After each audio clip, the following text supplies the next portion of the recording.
y otras cosas terminaron de ser incluso peores de lo que uno se hubiese podido imaginar. Y bueno, aquí estamos pues en medio del año 2020, bueno, en medio no, ya al final, y bueno, en medio de una pandemia, en medio de unas enormes dificultades, pues seguimos teniendo el tema de los precios pues otra vez sobre la mesa, y lo que ha pasado en las últimas semanas pues lo pone de manifiesto, pues. O sea, la gente estaba como que medio cantando victoria, esperando que íbamos a seguir estando otra vez con inflaciones pues de 30, de 20% mensual. Y bueno, obviamente ya creo que el mes de noviembre nos va a volver a regresar a la realidad, ¿no? Entonces, bueno, vamos a comenzar. Como siempre voy a presentar, después podemos tener una sesión de preguntas. Voy a pedirles que si me estoy excediendo de tiempo, que me pongan reparo. Yo normalmente trato de ser siempre bien ceñido al tiempo, pero a veces es difícil, ¿no? Prefiero que me corten y después en la sesión de preguntas pues atender 2 o 3 preguntas que me permitan complementar las ideas, ¿no? Entonces, la inflación mensual, bueno, ¿dónde estamos ahorita? Hemos estado con una inflación mensual en los últimos meses alrededor de 20, 30%, como les venía comentando, hasta el mes de octubre. El último mes donde tuvimos una inflación por encima del 50% fue el mes de abril pasado. Y desde entonces pues había venido un suavizado de la inflación. Esto ayudado en gran medida por aspectos temporales, estacionales, vamos a decirlo así. Y también porque, bueno, ya gran parte de la inflación oculta y subyacente que quedaba en la economía venezolana había sido barrida en buena medida. Los únicos rubros que quedaban, pues por supuesto algo estancados, han sido los rubros del sector de servicios, en el que todavía quedan algunas cosas que están por ajustar, pero todavía eso ya sigue siendo una fracción muy pequeña del gasto de los hogares. Entonces, bueno, estamos en el mes de octubre, inflación alrededor de 20%, y bueno, llegó el mes de noviembre, que ya estamos viendo todo lo que está pasando, ya lo hemos empezado a recabar en las cifras de inflaciones semanales que les voy a presentar, y bueno, ya sabemos un poco que debemos estar un poco apretando los dientes, porque sabemos que probablemente el mes de noviembre existe una gran probabilidad de que volvamos a tener inflaciones por encima del 50%. ¿Ok? Entonces, la inflación mensual de octubre pues fue 25.9%, los últimos 3 meses ha sido alrededor de 27%, nuestra proyección para noviembre es de 58%, la inflación interanual está alrededor de 3.200%, y estimamos que para final de año sube un poco a raíz de lo que puede estar ocurriendo en el mes de noviembre, el mes de diciembre. El país aún se encuentra inmerso en una espiral hiperinflacionaria y de una dolarización que es irreversible a mi juicio. Yo sé que aquí hay cada vez que yo digo esto, pues hay gente que no les gusta, hay gente que dice que bueno, que siempre es mejor conservar la moneda, etcétera, etcétera. Yo creo que estamos hablando de cosas con las que yo coincido, pero no necesariamente lo que es aplicable a un estado de cosas como lo que tenemos en Venezuela. ¿Okay? La inflación se ha moderado, pero todavía es pronto para decir que hemos salido de la hiperinflación. ¿Ok? Recuérdense, para yo poder decir que salí de la hiperinflación tienen que pasar 12 meses con inflaciones por debajo del 50%. El último mes fue el mes de abril, por lo tanto yo tendría que esperar hasta el próximo mes de abril para poder decir si hemos salido de la hiperinflación. Si nuevamente ingresamos en hiperinflación el mes de noviembre, yo tengo que esperar hasta noviembre del año que viene para poder afirmar de que efectivamente salimos de la hiperinflación. ¿Por qué? Porque las hiperinflaciones por lo general son volátiles. Tienes este ir y venir de la inflación. Esto ha sido así en todas las hiperinflaciones que se han estudiado. Y la hiperinflación venezolana, por más peculiar que es en ciertos aspectos, no escapa de esa realidad. Esta aquí es ¿por qué los economistas dicen, bueno, la espiral hiperinflacionaria? Bueno, aquí lo que ustedes tienen es un gráfico, pues, que donde te permite ver básicamente los picos de la inflación, ¿no? Las líneas son los años, los colores, pues, van atados a cada año, cada inflación, 1 es 100, 2 es 200, 3 por supuesto es 300, y aquí lo que estamos viendo es, pues, efectivamente, bueno, mira, nosotros entramos en hiperinflación de acuerdo a nosotros al mes de octubre del año 2017, ¿ok? Hay gente que dice que después y tal, pero nosotros que veníamos midiendo los precios con cierta regularidad detectamos que entramos en octubre del 2017, y bueno, aquí lo que puedes ver es efectivamente cómo ha sido como una centrífuga, ¿no? Tuviste ese primer gran salto descomunal que hubo O sea, la primera vez que pasaste por inflaciones por encima del 100% fue en mayo del 2018. Después, en septiembre del 2018, tuvimos esas inflaciones descomunales a raíz de los aumentos salariales. Ok, medianamente se moderó y después nuevamente el gobierno volvió a cometer el mismo error en enero del año 2019. Volvimos a tener el mismo salto y desde ahí se ha venido moderando un poco. Casi todo el tiempo, casi siempre se ha venido moderando y hemos tenido dos picos menores, un pico menor en enero de este año y en abril de este año. Obviamente son picos menores, todavía inflaciones por arriba del 50%, pero nada comparado con lo que pasó en septiembre y enero de hace algunos años. ¿Okay? Entonces, la inflación semanal que nosotros medimos, pues ya comienza a detectar inflaciones consistentes de alguna forma con la inflación, con hiperinflación. Estamos viendo la submuestra que medimos en la ciudad de Caracas, una inflación de 16% en la semana pasada. O sea que, bueno, probablemente el aumento del tipo de cambio y el resto de las cosas que han ocurrido en todos estos días hayan hecho que probablemente estemos en una inflación similar en esta semana de noviembre y entonces, bueno, ya efectivamente la inflación comienza otra vez a estar por arriba de 50% en el mes de noviembre. Entonces, pido disculpas.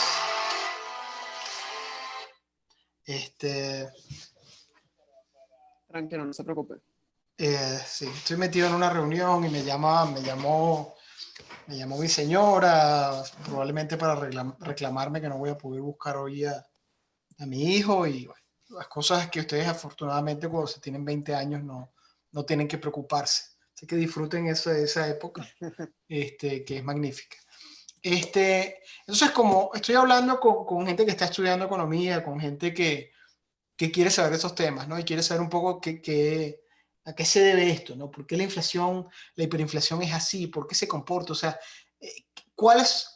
vamos a decirlo así, cuál es el motor mediante el cual la hiperinflación comienza a desatarse? ¿Por qué es tan explosiva? ¿Por qué es tan difícil de controlar si no comienzas a tomar medidas que efectivamente no se han tomado en Venezuela? Todo comienza por el déficit fiscal. ¿Ok? Siempre, todo comienza por el déficit fiscal. No dejen que les mientan, muchachos.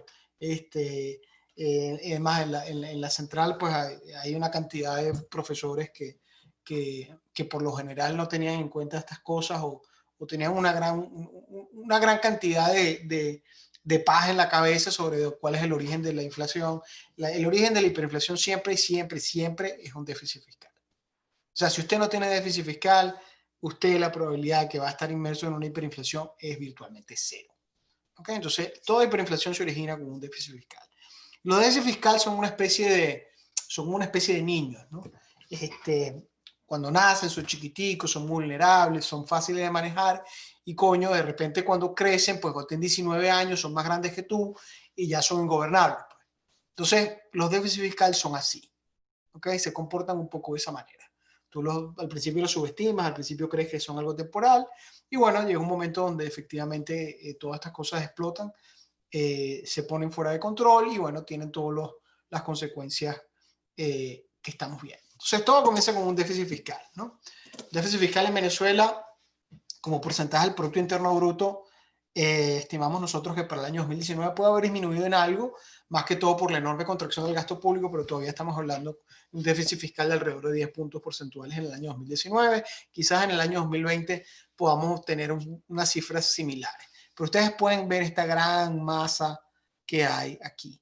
¿Okay? Y ustedes pueden ver que el problema hiperinflacionario en Venezuela no se gestó con Maduro, no sé esto, muchos de ustedes, yo sigo hablando de estos temas, ¿no? Yo estoy atorado con Chávez, yo me olvido que estoy hablando con gente que tienen 20 años. O sea, en la pasada crisis financiera internacional ustedes tenían 10 años, todavía estaban viendo comiquitas, jugando videojuegos de forma intensa, y estando preocupados por otras cosas. Ya uno por la edad estaba atendiendo estas cosas, pero es importante que lo tengan en claro, que el problema no se inicia con Maduro, ¿ok?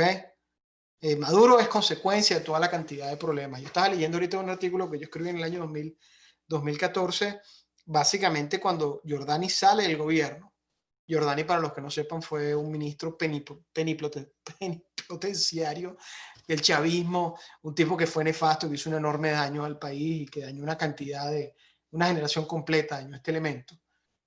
Así que si me está viendo por algún motivo, un gran saludo a Giordani, no te extrañamos. Lo que estamos viendo aquí es que obviamente el problema comienza mucho antes de que llegue Maduro al poder. Nosotros ya teníamos años de inflaciones de déficit de 2 dígitos con la crisis financiera internacional y bueno, nunca hicimos los ajustes. El año 2011 pues fue el año, aquel gran año pues de elecciones, etcétera, etcétera, y bueno, seguimos estando en esto. Entonces, obviamente estabas poniendo la economía en una rampa de salida para un proceso hiperinflacionario que se ha venido masificando. Este aumento del déficit fiscal es producto de la retroalimentación que hay de la hiperinflación.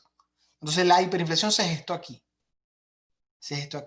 La estamos viviendo aquí, pero se gestó aquí.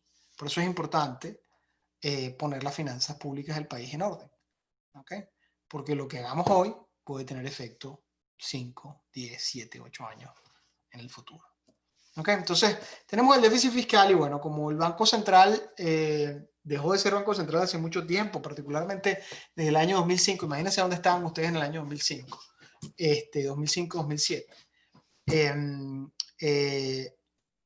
El Banco Central pues obviamente comenzó a monetizar el déficit. O sea, el chavismo aguantó muy bien mientras que pudo endeudar al país, mientras que pudo cabalgar sobre la infraestructura que existía en el país, pero cuando se le fue encerrando las medidas de financiamiento, pues entonces optó por monetizar el déficit como hace todo el mundo.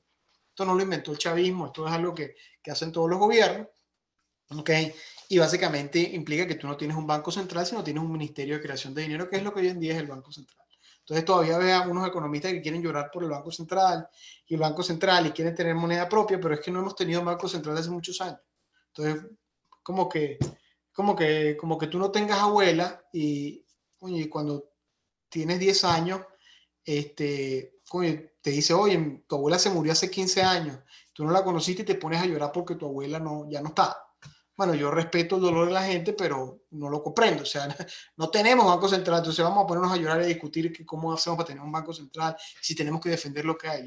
El banco central probablemente, el capital humano, que era el gran valor que tenía el banco central, ese capital humano salió despavorido del banco central, es lo que queda ahí, pues no es mucho, honestamente. Todavía deben quedar gente digna, gente responsable, gente profesional, pero no deben ser la mayoría. ¿Okay? Entonces, básicamente el gobierno empezó a monetizar el déficit fiscal, lo ha venido haciendo desde que este es el ratio de expansión de base sobre la recaudación tributaria. Básicamente, ¿cuántos bolívares crea el Banco Central por cada bolívar que recauda el fisco? Entonces, estamos viendo que, bueno, durante buen trecho del año 2016, donde se te estaban generando condiciones de la hiperinflación, todavía el Banco Central creaba menos de un bolívar por cada bolívar que recaudaba. Y lo que ustedes ven aquí son estos picos, estos grandes picos que hay aquí. En el pico del 2018, antes justo el Banco Central estaba creando 7 bolívares por cada bolívar que recaudaba. O sea, básicamente es como que ustedes tuvieran la posibilidad de agarrar su salario y por cada dólar que les ingresa, pues ya vamos a hablar de bolívares, ustedes pudieran imprimir 7 dólares adicionales. Bueno, eso era lo que estaba haciendo el Banco Central hacia finales del 2017, comienzo del 2018. Pues por supuesto nada bueno de eso se puede salir. Entonces efectivamente el Banco Central estaba monetizando el déficit y lo ha estado haciendo y lo ha continuado haciendo. Eso sí, ya no lo está haciendo a estos niveles, pero lo continúa haciendo de una manera importante. Recuérdense, estamos a los niveles en los que se comenzó a gestar la hiperinflación. No hemos resuelto el problema del déficit fiscal, no hemos resuelto el problema de monetización del déficit. ¿Okay? Entonces, obviamente monetizar el déficit implica tirar dinero a la calle, implica generar un primer impacto en la inflación, en el mercado de bienes y servicios, ¿ok? Y también implica generar un impacto también en la depreciación del tipo de cambio, que es lo que estamos viendo hoy en día.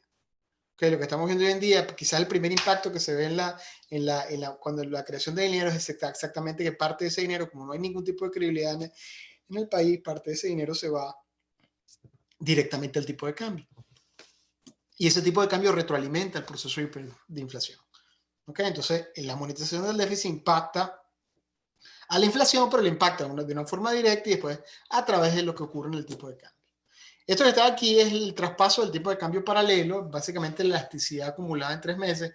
Este trabajo no lo he vuelto a hacer, honestamente, yo no he vuelto a correr estos códigos. Esto se me ocurre que debe ser inclusive mucho más instantáneo ahora. Ok, básicamente en el año 2018 el traspaso tomaba prácticamente 3, 4 meses. Hoy en día debe estar tomando semanas. O sea, ¿eso qué quiere decir? Que si el tipo de cambio lo multiplico por lo doblo, yo esperaría que en 3 semanas, por lo menos, doblar el nivel de precios internamente. Eso es lo que es el traspaso. ¿Ok? Yo honestamente no he vuelto a correr esto, pero quiero que tengan esa noción de que hay un instrumento que utilizan los economistas para medir eso. Si ustedes están interesados, agarren la literatura, se ponen a buscar sobre estos temas, que es lo que deben hacer ustedes que están empezando en esto. Y deben pues tener, quizá yo lo que lamento es que cuando yo estuve en la edad de ustedes, yo no tenía el interés, no que no tenía el interés, pero no tenía nadie que de verdad estuviera empujando para leer literatura más sofisticada y hacer cosas mucho más sofisticadas de las que te enseñaban en la universidad. ¿Okay? Parte importante de estar en la universidad y de tener la edad que tienen, ustedes tienen que estar leyendo paper todos los días, estudiando economía, informándose, tienen que empezar a usar, a saber usar manejo de data, tienen que hacer estas cosas, muchachos, ¿okay? Porque eso les va a dar una ventaja competitiva al futuro. ¿Okay? Entonces aquí un pequeño paréntesis de mentoring aquí, el consejo es gratis, lo pueden tomar o lo pueden dejar, ¿no? Entonces, ese traspaso que estamos viendo aquí, ¿ok? Hace que ese proceso se retroalimente, ese proceso es mucho más rápido, ¿ok? Y entonces finalmente tienes el gran némesis de la hiperinflación. O sea, la hiperinflación no es tal porque el Banco Central cree dinero. El Banco Central crea dinero y le da dinámica a esto, pero la gente se da cuenta de esto, la gente no es estúpida, ¿ok? O sea, los gobernantes tienden a creer que la gente es más estúpida de lo que es y la gente al principio no se da cuenta porque la gente no entiende, pero después la gente entiende claramente qué es lo que está pasando y lo que tienes es que genera una caída en la demanda de dinero. Básicamente la gente empieza a desprenderse del dinero lo más rápido posible, ¿ok? La gente no quiere saber nada del bolívar, ¿ok? Esto ustedes ya lo entienden. Cuando nosotros estábamos empezando vamos a decir, ¿cómo era? A pregonizar de esto, a profetizar de esto y hablar de esto, la gente todavía no lo entendía, qué era lo que era la caída de la demanda de dinero. Y la caída de la demanda de dinero es eso, que la gente no quiere saber nada de los bolívares. ¿Okay? La gente no quiere saber nada de los bolívares. Yo tengo unos bolívares y ¿qué quiero hacer con los bolívares? Quiero gastarlos. No, no me voy a sentar sobre los bolívares. Entonces, la demanda de dinero colapsa, ¿ok? Ese colapso lo estábamos viendo en la demanda de saldos reales y lo vemos aquí, ¿ok? Aquí vemos la demanda de saldos reales, y esto se desfondó. Lo que tú ves, lo que ven aquí en primera instancia es la gran profundización del sistema financiero. El sistema financiero fue de los sectores que más se expandió durante el control de cambio, como es lógico. Tienes un control de cambio, tienes a la gente atrapada, la gente no haya que hacer con los bolívares, pues los tira en el banco. ¿Ok? Y si hay medianamente estabilidad de precios, pues decide tirarlos en el banco. Esto es este primer jalón que ustedes ven acá. ¿Ok? Y después, bueno, tuviste la recesión de la crisis financiera y después tuviste inclusive un aumento después. Y después el total colapso del sistema financiero venezolano. Hoy en día tú puedes agarrar el sistema financiero venezolano y comprarlo con lo que compras un banquito pequeño en Colombia. ¿Ok? Completico, de paquete, todo, con todas las torres. Si quieres hasta la gente te la venden adentro también. Y eso es lo que ves en la caída de la demanda de saldos reales. Básicamente, el repudio de la gente de su moneda ha hecho que básicamente su sistema financiero sea irrelevante. Y no, y es lo que vemos aquí. Entonces, cuando tienes una caída de la demanda de dinero, viene el one-two. O sea, el one es el primer golpe, es la caída de la demanda de dinero, y después viene el efecto Libera-Tanzi. ¿Ok? ¿Qué es el efecto Libera-Tanzi? Básicamente es agarrar, cuando el gobierno comienza a generar esa bola se le devuelve. Es como un boomerang, ¿ok? Es como el reckoning day, te llega el día donde tienes que empezar a rendir cuenta, ¿ok? Básicamente, ¿qué hace la inflación? La inflación termina destruyendo la recaudación tributaria, ¿ok? No es solamente que le destruye la vida a la gente, le destruye el patrimonio a la gente, también le destruye la recaudación al gobierno, ¿ok? Entonces, el gobierno cada vez tiene más necesidades de aumentar el financiamiento monetario. Y aquí lo que estamos viendo es la recaudación del CENIAT respecto al año 2014. Básicamente, la recaudación del CENIAT hoy en día son, ¿qué te digo? Es lo que recaudabas antes, a lo mejor en alguna subsección del CENIAT, es todo lo que recaudas ahora. ¿Por qué? Porque cuando yo genero la obligación fiscal, pasa un tiempo hasta que yo reintegro la obligación. Obviamente aquí estamos midiendo dos cosas, ¿no? Y es importante que lo tengamos en cuenta. Aquí estamos midiendo el colapso de la economía, pero también estamos midiendo el colapso, el efecto de la inflación erosionando la recaudación tributaria. Entonces, básicamente el CENIAT hoy en día, ¿quién quiere trabajar para el CENIAT hoy en día? Nadie. ¿Quién quería trabajar por el CENIAT hace 10 años? Eso era un trabajo suculento, porque tú tenías una cantidad de inspectores que se montaban en unas megamotos. Ustedes estaban muy chamos todavía. ¿Okay? Se montaban tenían unas megamotos y entonces iban y extorsionaban gente. ¿Okay? Era una nota trabajar en el CENIAT. ¿Okay? ¿Quién quiere trabajar en el CENIAT hoy en día? Que va a sacudir un poco de puya. No hay gente que quiera trabajar en el CENIAT hoy en día, porque sencillamente la base tributaria la erosionaron, la destruyeron. ¿Ok? Y eso es parte de lo que ves con esto. Entonces, cuando el gobierno empieza a sentir esto, empieza a darle más duro al Banco Central. ¿Ok? Entonces, bueno, esto es básicamente cuántos salarios mínimos cubre la recaudación tributaria interna. Esto ha venido subiendo a raíz de que el salario mínimo hoy en día es absolutamente irrelevante desde el punto de vista económico en Venezuela. ¿Ok?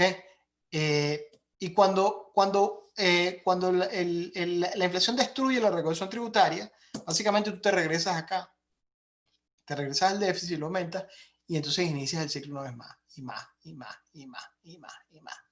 Y eso es lo que pasó, en los picos que tuviste cuando tuviste que aumentar los salarios en el septiembre de 2018, enero de 2019, y cuando volviste a hacer algo con el tema de las transferencias a raíz del COVID en abril de este año. ¿Okay? Y como no lo estás haciendo ahora, ahorita mismo estás haciendo eso, estás creando dinero, entonces la gente está chillando, está vuelta loca, no entiende qué es lo que está pasando, están otra vez culpando a la gente a las páginas donde se consigue el precio del dólar, porque el precio del dólar se desbocó.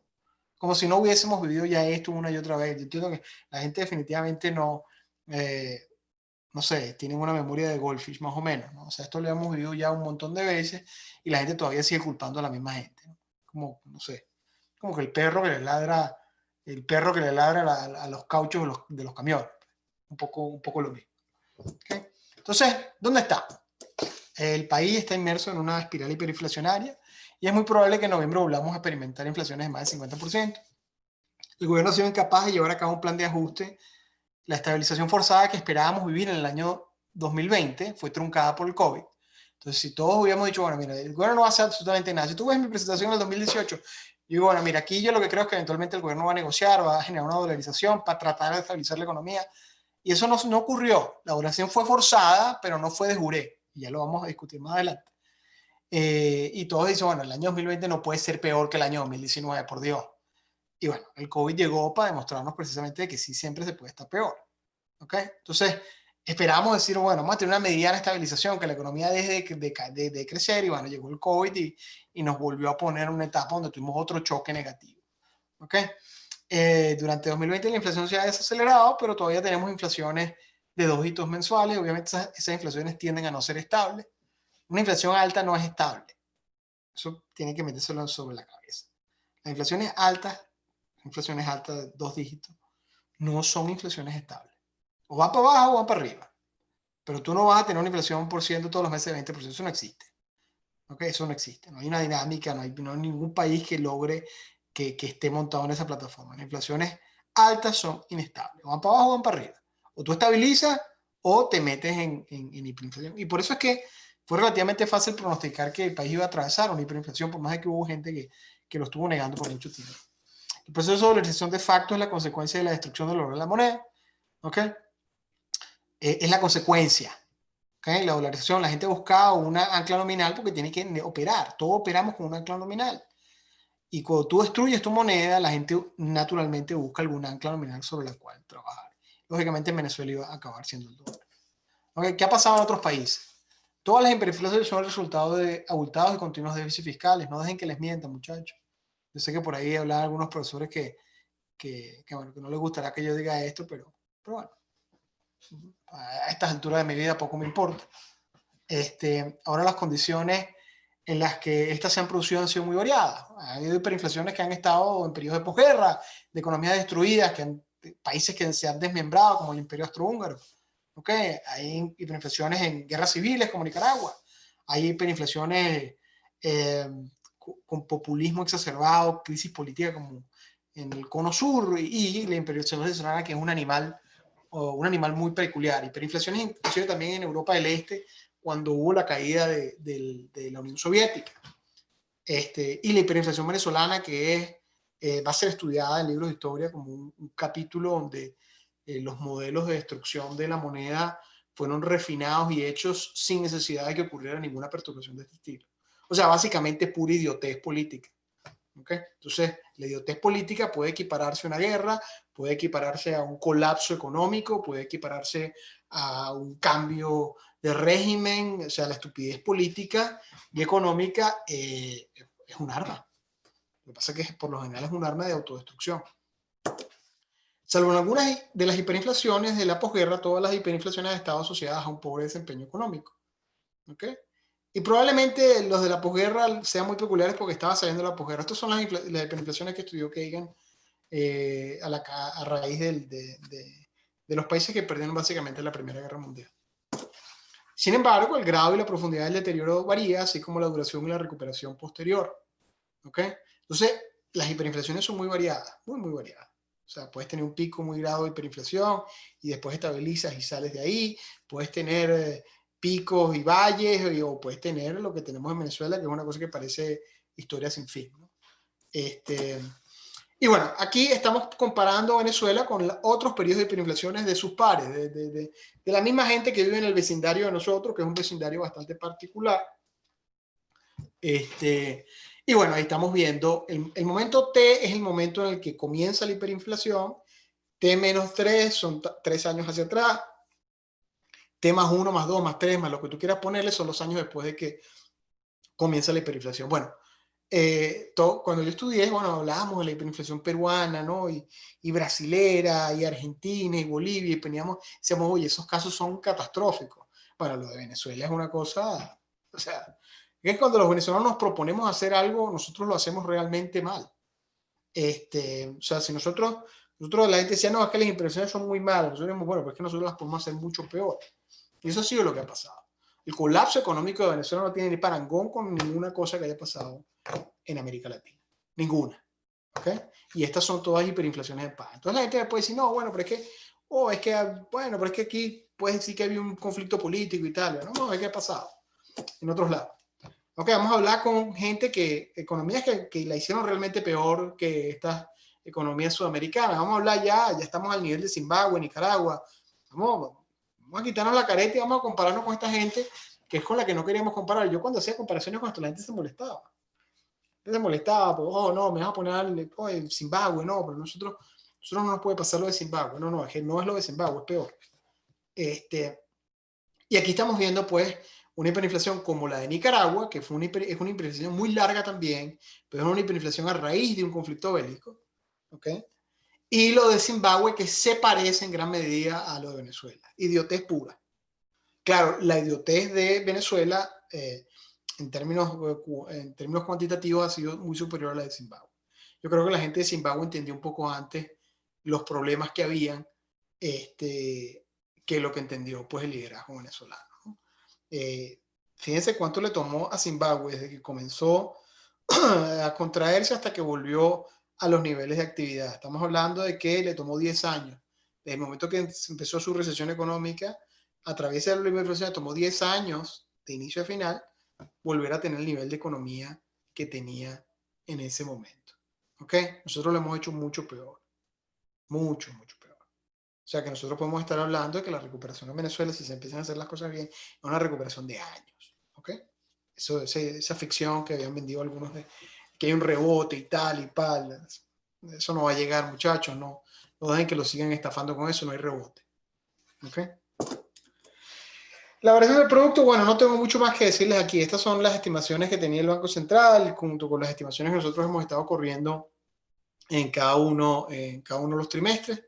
Básicamente estamos hablando de que la economía en el año 2020 puede estar contrayéndose otra vez 30%.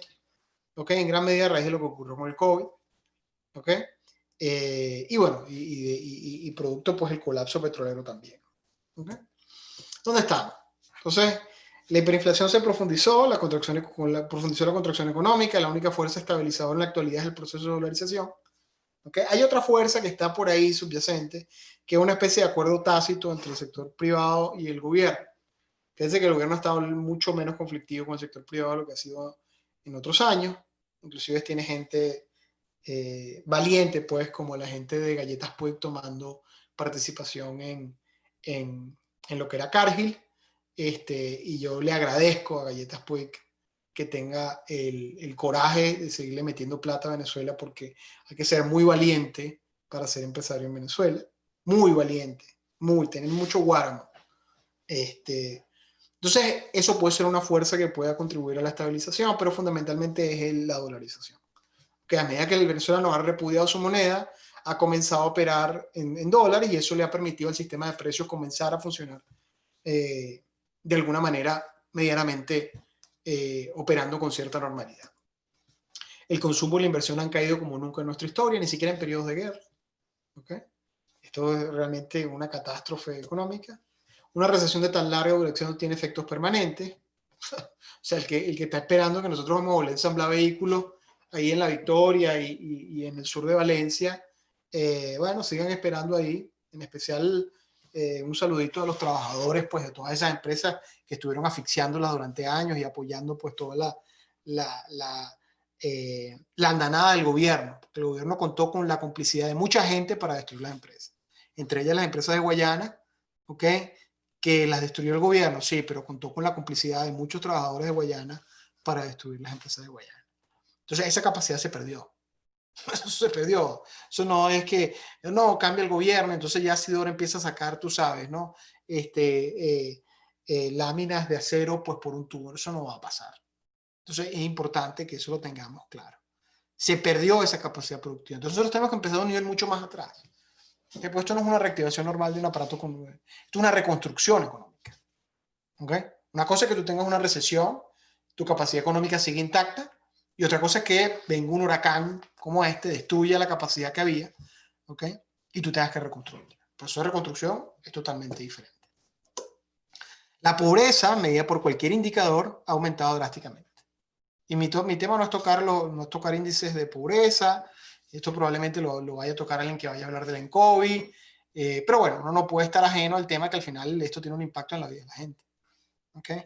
Y aquí está el costo de la canasta alimentaria normativa en dólares.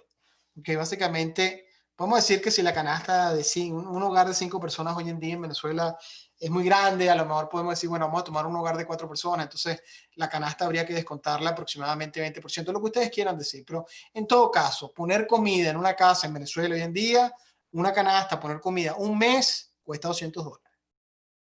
¿Okay? Y esta gente no está comiendo caviar, esta gente no está comiendo carne de primera, esta gente no está comiendo, o sea, esta gente está comiendo proteínas más básicas, carbohidratos más básicos, papa, harina, pasta, huevo, etcétera, etcétera. ¿Ok? $200. $200. Claro, $200 no es mucho. $200, probablemente en una economía como la colombiana, hacerse $200 no les cuesta mucho. Por eso es que tiene los niveles de pobreza que tiene. ¿Okay? Pero en Venezuela, hacerse con $200, $250, nada más para llevar comida a la casa, cuesta un montón. Cuesta un montón de trabajo. Le cuesta un montón de trabajo, un montón de sudor a la gente. ¿Ok? Entonces, eso es donde estamos. No es extrañarse, no nos puede extrañar que la pobreza esté en los niveles de lo que está. Sí, la pobreza está definida porque básicamente tú no puedes comer. La pobreza en Venezuela la pobreza se definía en Venezuela a raíz de la canasta alimentaria normativa. ¿Ok? Si tú tenías una canasta, si tu hogar percibía un ingreso inferior a una canasta alimentaria normativa, obviamente tú estabas en pobreza extrema. Si percibías menos, entre 1 y 2 canastas alimentarias normativas, estabas en pobreza, y la única manera que tú pudieras estar por encima de la línea de pobreza en Venezuela es si tu hogar recibía 2 canastas alimentarias normativas. Básicamente, en estos casos, un hogar que recibe hoy en día $500. ¿Qué hogar en Venezuela hoy en día recibe $500? ¿Okay? Una minúscula parte de los venezolanos pueden decir que hacen $500. Entonces, aquí es importante que tengan esto en cuenta, ¿ok? Porque esto es lo que explica en gran medida la miseria y el éxodo de los venezolanos. Ni siquiera trabajando se puede llegar a poner lo suficiente para poder llenar la alacena, para darle comida a la gente. El día que tengan hijos se van a dar cuenta, coño, que no darle comida a los hijos debe ser un estrés fulminante. Yo espero que Dios me aleje siempre de una situación como esa, pero una situación terrible. Y la otra cosa que puedes ver acá es que el chavismo hizo cosas increíbles. O sea, el chavismo, a final del año 2013, ¿ok? Inclusive en todo este periodo, creo que era aquí cuando el señor Chávez estaba muriendo, y claro, Y Giordani, el mismo señor que yo mencioné al principio, quería hacer pues que toda la cosa, o sea, el gobierno llegó a deprimir esto hasta unos puntos donde básicamente una canasta alimentaria, si la conseguías te costaba $50, con los controles de precio. Entonces una harina pan te la regalaban cuando la conseguías. La harina de trigo te la regalaban cuando la conseguías. Es la época de los bachaqueros y toda esta histeria tonta de la gente. ¿Ok? La gente no entiende por qué aparecen los bachaqueros. ¿Quién carajo habla ahora de los bachaqueros? ¿Dónde están los bachaqueros? Se fueron, se murieron, se dejó, o sea, ya la gente no es mala, la gente se volvió buena.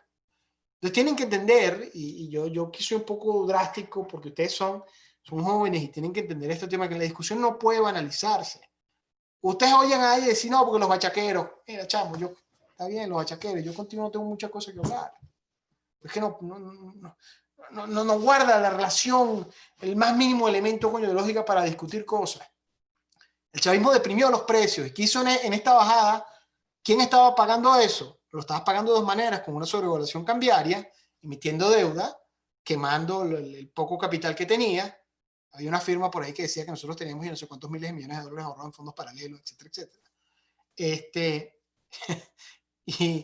Y después cabalgando sobre el capital privado, sobre el capital de Polar, sobre el capital de todas estas empresas que se generaron para hacer cuestiones agroindustriales, sobre el capital de los campesinos. Entonces los destruiste, les partiste el lomo y entonces después pensaste, inclusive después no solo les partes el lomo, sino que después los culpas. O sea, cuando no había harina pan, la culpa era de Polar.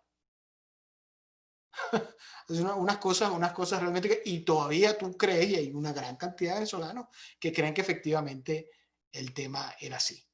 ¿Okay? Esto que pasó en el pasado no va a volver a pasar.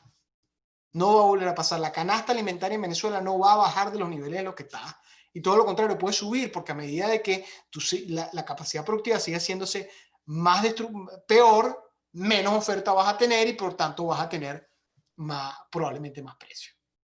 Que esto lo podrías disminuir, sí lo podrías disminuir, pero necesitarías entrar a una dinámica productiva. Nunca lo vas a disminuir hasta 50. ¿Ok? Pero tú lo puedes poner esto en 180, 190, no en 250, 300 como ha llegado hasta. ¿Hacia dónde vamos? La hiperinflación no es un equilibrio, tarde o temprano termina. Yo parezco, aunque ustedes no lo crean, tarde o temprano va a terminar. ¿Okay? Ahora, ¿cómo va a terminar? No lo sé. Ya a este punto de mi vida ni sé ni pretendo saberlo. Okay, la economía necesita un ancla nominal sobre la cual operar. El Bolívar dejó de cumplir esta función y por eso la profunda dolarización actual. Y esa dolarización es indetenible e irreversible. ¿Okay? Porque yo no estoy contando con ningún tipo de cambio político. ¿Okay? Y a esa gente, ¿okay? Yo tengo una cantidad de colegas economistas que les tengo muchísima estima, pero andan llorando como plañideras por el dólar, por el Bolívar y tal. Yo les pregunto a ustedes traen a Haussmann, los ponen en el Banco Central, Haussmann o a Rigobón o al que ustedes quieran, ¿ok? Tráiganlo y díganle a todos ellos si ellos van a agarrar el ahorro que tienen afuera, lo van a convertir de bolívares a la moneda local y lo van a guardar en la banca nacional. Díganle, pregúntenle si van a hacer eso. Porque ese es el problema. Ese es el problema. No hay confianza y hay una generación entera perdida de venezolanos que en su más remota vida va a volver a ahorrar en moneda local, entre los cuales me incluyo. Yo no voy a ahorrar en moneda local nunca. Y como te digo, puede bajar, pueden ponerme a Rigobón en el Banco Central, me pueden poner a Jauma de Cordiplan, pueden ponerme lo que tú quieras. ¿Okay? Yo no voy a ahorrar en Bolívar, no tengo por qué hacerlo. No tengo por qué hacerlo, no tengo por qué seguir exponiendo mi patrimonio a unos políticos que han demostrado durante 40 años ser absolutamente incapaces de resolver problemas más básicos de la economía venezolana. La exacerbación de la hiperinflación conducirá a una dolarización de facto, esto ya pasó, ¿ok?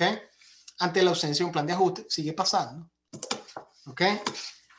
A diferencia de lo que yo pensaba en el 2018, la dolarización de jure enfrenta severas restricciones, entonces podemos estar entrapados en una situación donde no hay dolarización legal, pero sí hay una dolarización de facto, con todo la zona gris difícil de operar en la que estamos teniendo en Venezuela. Una dolarización de facto implica quedar al final con una economía en situación extremadamente precaria. Esto lo dije en el 2018, ya yo creo que no tengo ni que volver a repetirlo. Esto pasó, lamentablemente pasó. El daño a la economía es permanente y los niveles de pobreza no serán reversibles en el corto y mediano plazo. Entonces tenemos que hacernos la idea de que la economía que tenemos es la que hay, Vamos a tratar de estabilizarla, o el gobierno debe tratar de estabilizarla, pero el gran reto que tenemos como país es comenzar a sacar gente que está ahorita en la pobreza. Ya ni siquiera es, como decía yo hace algunos años, volver a generar una cuestión medio utópica, ¿no? Volver a generar un clima de convivencia entre los venezolanos. Eso ahorita, eso son cosas muy sofisticadas para lo que estamos viendo. Estamos hablando de gente que, de niños que se están muriendo porque no tienen la más elemental atención primaria, de madres que se mueren dando a luz, de gente que se muere porque no tiene alimento, de gente que se tiene que ir del país. Ese es el problema. Ese es el problema. A ese nivel de precarización nos ha llevado esto. ¿Okay? El problema en Venezuela no es ni siquiera cómo dinamizar la economía, el problema es cómo hacemos en el corto plazo para sacar a esa gente que ha sido arrojada a la pobreza en los últimos años de donde está. Y es una labor titánica. Ok, no les quito mucho más tiempo. No sé cómo se maneja el tema de las preguntas, no sé si alguien las lee, si alguien las sintetiza. Necesito subir ahí, por favor. Sí, yo me encargo de eso, señor Francisco. No, no me Bueno, diga antes señor que Francisco. nada, No hace falta que me diga señor. Ok. bueno, antes que nada, Francisco, muchas gracias por tomarte la molestia de esta presentación y a su vez comentarte sobre la importancia que sería evaluar Venezuela con casos que pueden ser complicados, como puede ser el caso Zimbabue o el caso de otros procesos hiperinflacionarios, como también fue en su momento el de posguerra con Grecia. Asimismo, me gustaría comentarle sobre su opinión esta semana, los acontecimientos. Me va a permitir hacer una pregunta, uno o dos, antes de comenzar con las de resto de espectadores. Tu opinión sobre una dolarización oficial, ya que por lo menos esta semana el Banco Central de Venezuela se ha reunido con 5 entidades, públicas como privadas, ya que Venezuela no posee una cantidad suficiente de ingresos y reservas internacionales para hacer este canje, ya que, bueno, el aparato productivo está destruido, básicamente, en nuestro país. ¿Considerarías importante un financiamiento a nivel internacional para llevarlo a cabo? Mira, para dolarizar ningún financiamiento, a cuenta de que vamos a estar pidiendo plata para seguirnos endeudando para que la gente pueda estar sacando dólares en lo más mínimo. Pero, como te digo, a Venezuela no le presta plata ahorita ni los altos panas chinos. O sea, nadie le presta. ¿Quién le prestaría plata a Venezuela? Nadie. Entonces, el Banco Central se puede reunir con la banca y agarrar el dinero en dólares que hay en Venezuela, que hay una cierta liquidez, no sabemos de dónde viene. Yo creo que viene en parte de ahorro que tenía la gente, en parte vendrá de otras vías no tan tradicionales y tan limpias, que ha estado yendo a hacerse acumulado en la banca, quizás darle algún tipo de flexibilidad. Eso está por verse. Eso está por verse. O sea, yo veo artículos de estos economistas, de estos periodistas, y esto le han dado rosca durante bastante tiempo. Eso está por verse. ¿Okay? Entonces yo a eso, la resolución formal, todavía lo descuento bastante, bastante. Ahora, que yo creería que es mejor que la situación en la que estamos, claro que sí, sin lugar a dudas.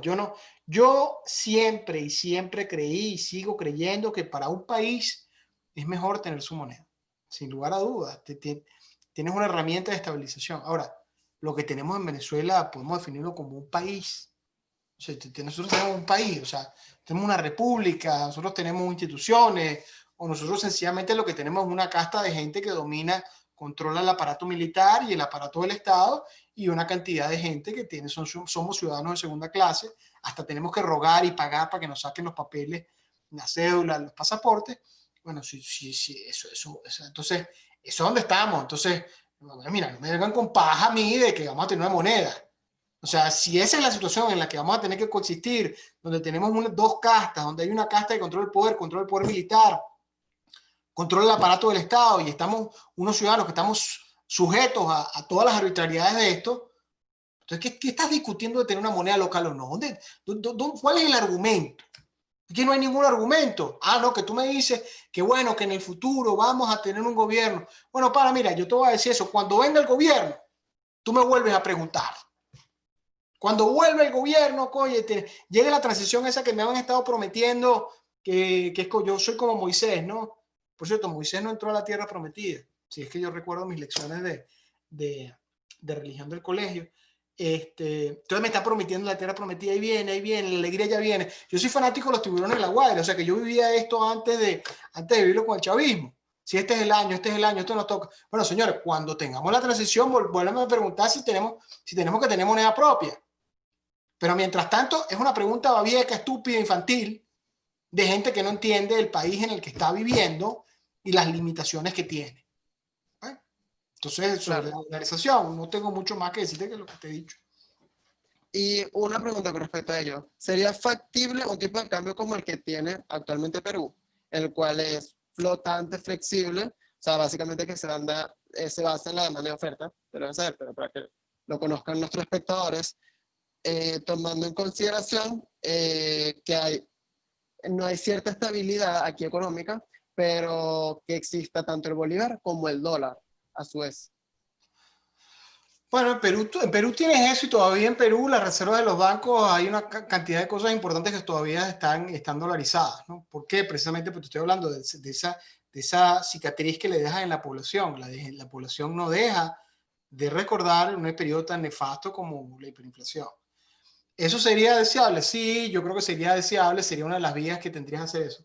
Pero nuevamente, o sea, estamos hablando de que, o sea, es que ustedes todavía, yo siento que la gente todavía tiene una ingenuidad y es triste y porque es doloroso, ¿ok? Es como negarse a aceptar la realidad. Mira, pana, Claro, cuando la transición llegue, cuando tengamos otro gobierno, me preguntan de nuevo, pero hoy en día,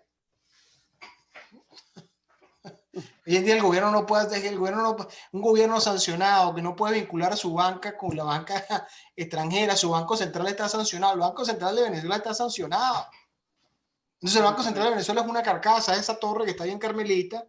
Este, eh, eso es todo lo que es el Banco Central, eso no sirve para nada. Entonces, bueno, tenemos el problema, recuerden, si el problema no es si tenemos la pureza de tener un Banco Central, si tenemos la independencia, si tenemos el problema, señores, es que tenemos una cantidad de gente que está en la miseria y que tenemos que buscar la manera de sacarlos de la miseria.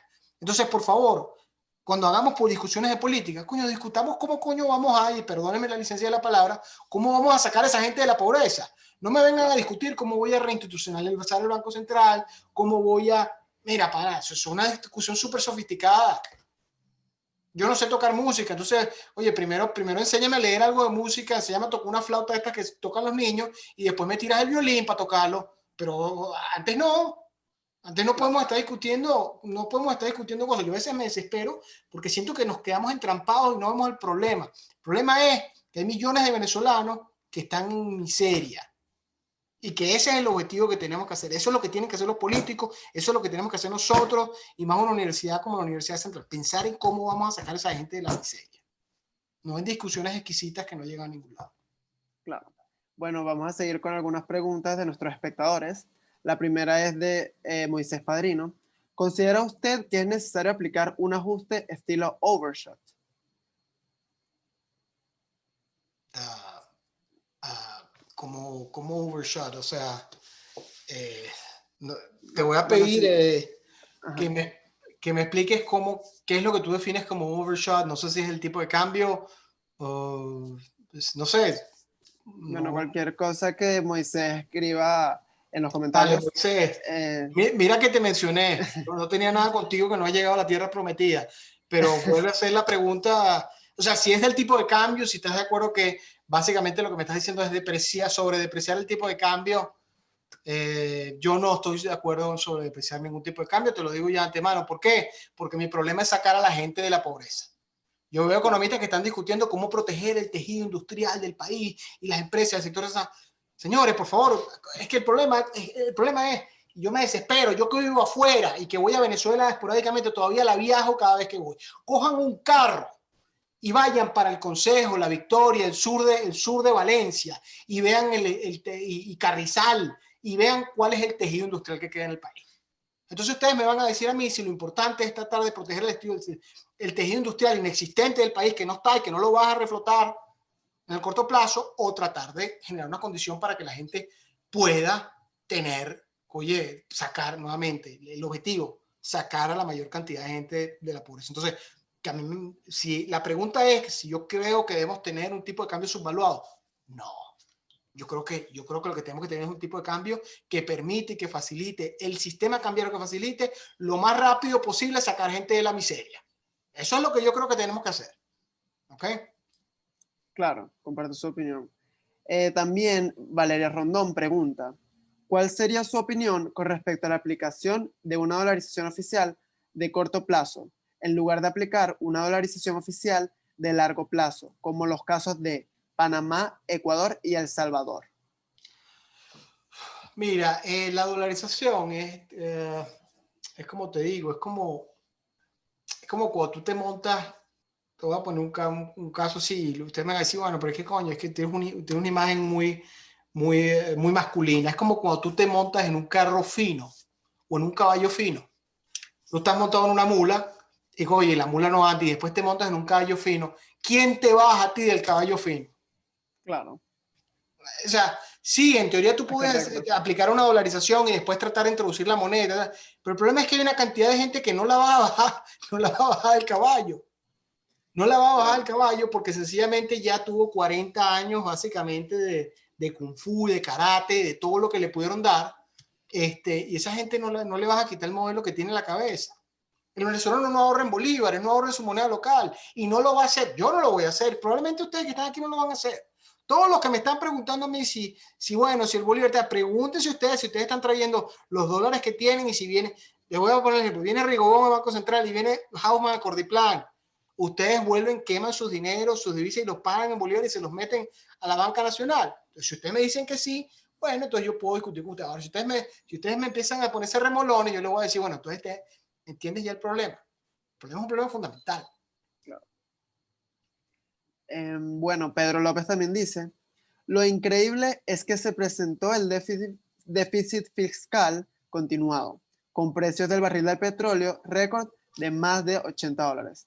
Endeudamiento externo pasó de unos 40 millones a 160 millones de dólares, más deuda comercial reconocida. Expropiaciones, más apropiaciones. ¿Hay ejemplo de que esto haya ocurrido en esta magnitud en algún otro país recientemente?